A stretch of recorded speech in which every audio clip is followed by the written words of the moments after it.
Hi guys, good morning everyone and welcome to our live. It's live in the US. We woke up there. My eyes look. Yay!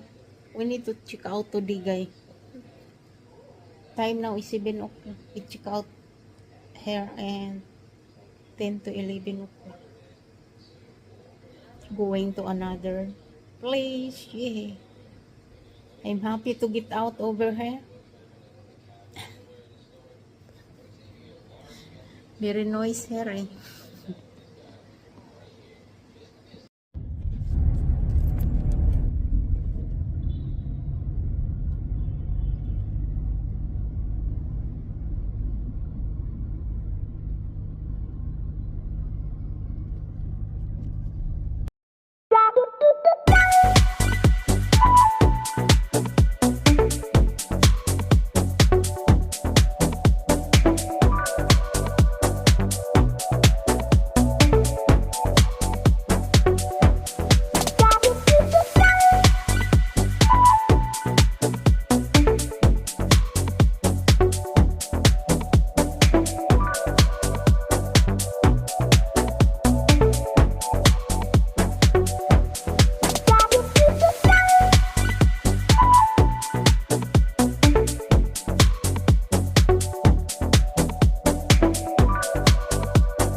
isn't amazing? The number of baki and then look like it's wrong. My husband is going down still and my luggage is still.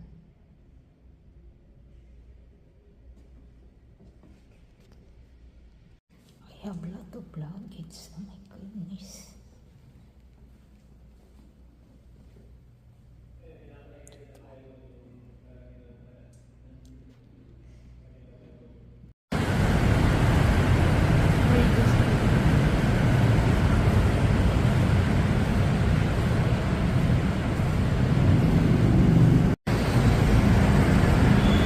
Driving over there.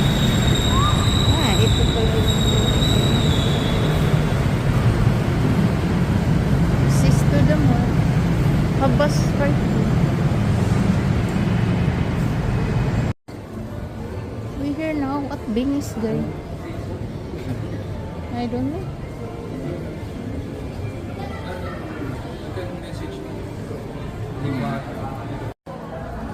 Grand Canal, Binis, Grand Canal. We here now at Binis, guy.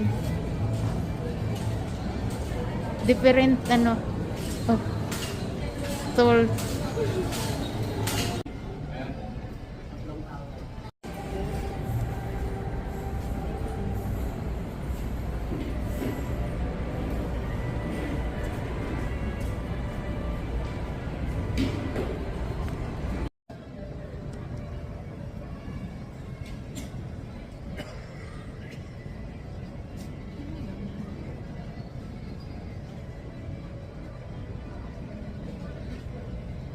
That area.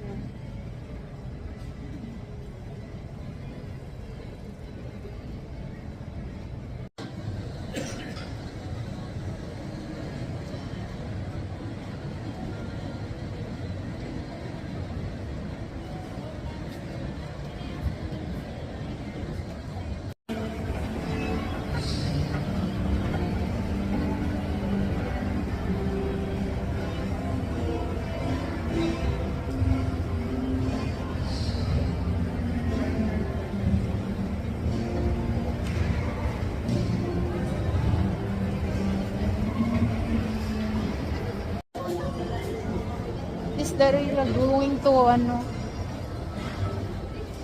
what is called Alessandro building? Alessandro building.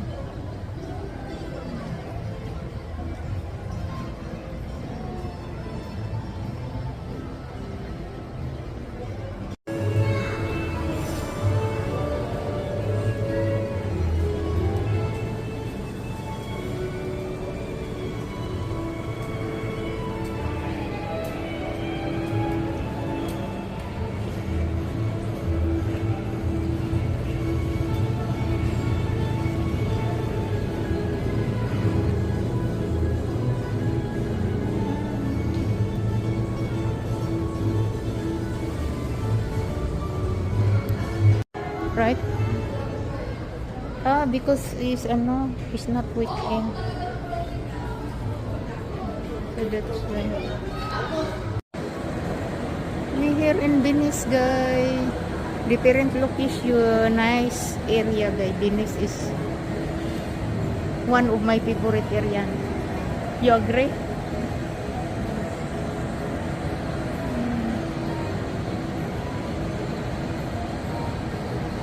That is the condo, guys.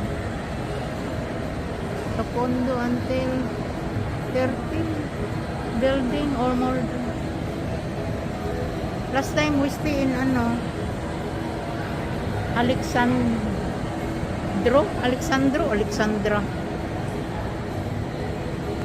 And now different.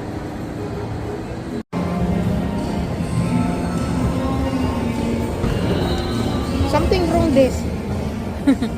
Something wrong the elevator.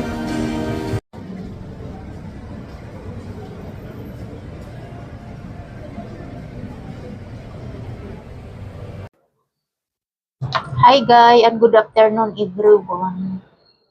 Shout out guys sa mga viewer and subscriber guys. We here now guys at Binis. We transfer home this morning guys because I'm done in Arista, guy, for 1 month. We stay here for 2 weeks because our flight going to the US is next month, first week of next month. So I share you, guy, about the experience, guy. I think 3 days ago, we went to the real estate, guy. We go to the real estate, guy, in Mandaluyong area. So because I am interested the unit next to my house because that's been long, like I think maybe 15 to 20 years, no people living over there, and that is foreclosed house. So I am interested that uh, let me know what the cost of that area because my husband is still interested in that area, so that's why our house, if I get that next to me, we have a plan to go like second floor. And then we went to the office, and then the front desk told me um, the people take care that that unit is not there, is not duty. So I asked them when she go duty, and then they told me they don't know. So we leave my information over there. I'm waiting for now, still not calling for me, and then I try to reach out because the front desk told me they give the number online. If they don't call that person to me, so we call them, and then they told me before to forward the person. Then I'm trying reach out, then reach out, and then still still not answering. Hmm. Still not answering. We calling while ago. No. Try again, guys. Ha? Oh, ring and ring, and then sometimes hang. It's not answering. So what kind of business is that? I am interested to know how much the price of that of that unit next to me. And then she's not she's not reaching to me. Not answerable. I don't know what kind of business. Usually here in the Philippines, guys, if you do something like paperwork or sometime you need to fixing something, it's very big different to the US. The US is very smart for do business. I'm not I'm not saying that the Philippines is but still still fine, like that. But usually business in the US is different compared here. You know na, if you do something, you need to take 1 day. For example, I'm going to pay my taxes of the property. We went there. We went this after breakfast, and we got home late na. I think we arrived in the house like dark already because the line is long line, take few few hours, and then plus instead if do something guy too easy to the people, baga the people, something like that. You need to do this area, and then you need to go to the other area, like that. Go to the other area to drop the something, like that. Instead of after you pay over there, have drop boxes over there to drop the receipt because that is needed. You need to zero the receipt, and then you need to drop that. You need to find for another area. You need to travel another area because not all the area is have a drop boxes, like that, guy. So that's why my experience, guy.